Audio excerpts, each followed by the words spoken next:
Your daily practice is where the rubber actually meets the road, and there's a lot of cool things you can learn to do.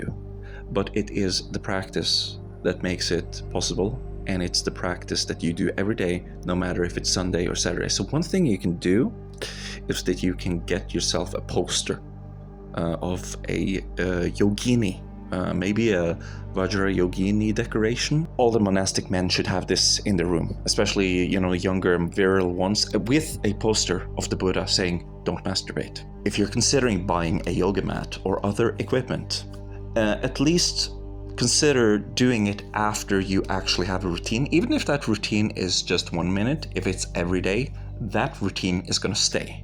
And 1 good minute, just 1 delicious breath, being able to sit down, that's the tricky part. So that's good. That's good. 1 good minute always becomes 2 good minutes. Sitting down for 1 breath always becomes 2 breaths if the first breath is good. So short, good practices, short and sweet. Here's one, Padma. So that's opening up like the petals of the flowers, of the lotus flowers. Classical chakras, everybody knows this, colors of the rainbow. And here it says what kind of petals you're dealing with. You have 4, 6, 10, 12, 3, 16, 2, and then 0, but it's also infinite, so that just balance. And there's no right or wrong, but here you see one solution for the lowest chakra, the red 4-petal lotus. He just puts his pressure into the floor and learning the directions and the position, acting as if the lotus is a real thing. Then you can do Chakriva, which is imagining spinning the lotus around at different heights. So it's going to allow you more body awareness. It's going to make you feel good. It's going to make it better for you to sit.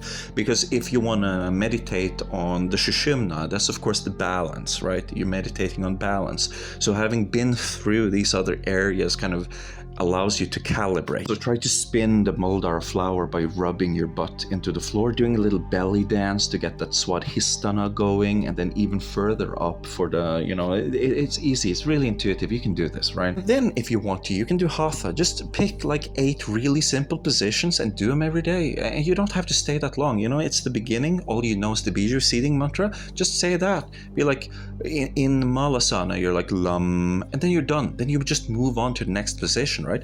But if you want it longer, when you learn more names of the petals, just say those as well. So then it's like Lam, Sam, Sham. So, and all of a sudden, you have a longer routine with the Hatha. Don't stress it, it comes naturally. Now look at this one. What is this? Plank and pike push-ups and bridges. It's just incorporating some strength exercises. You don't have to get sweaty. All you need is the awareness. We want awareness of the body, right? Maybe you're one of those guys who just immediately head to the bench press when you're at the gym. You never do the physiotherapy. Here, finally, you do the physiotherapy that you're supposed to do anyways, and you need to stretch. Like your legs weigh a ton because the muscles are too short, and finally you give that a good stretch. Or you're spinal flossing on the breakfast table, it's super healthy. It's one of the things everybody should be doing, and way before you start getting the problems. It's usually then when you start, but if you do this, they can prevent it. When you understand it, you have the option to turn daily activities into yoga, like the noble art of brown cream yoga. This is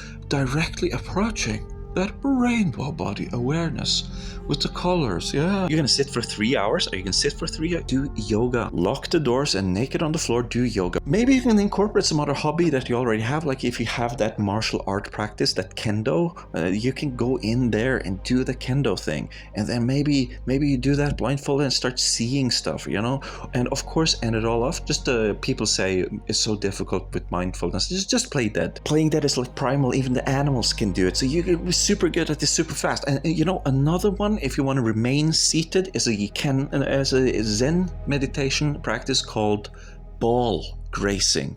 And it's something that can make you feel safe, because it's like this super area here is like very needs to feel safe, and you're very aware, very sensitive here. And just doing this for a couple of minutes can really ground you, as be like, yeah, nothing's gonna happen to these. I got this. I'm taking care of this business.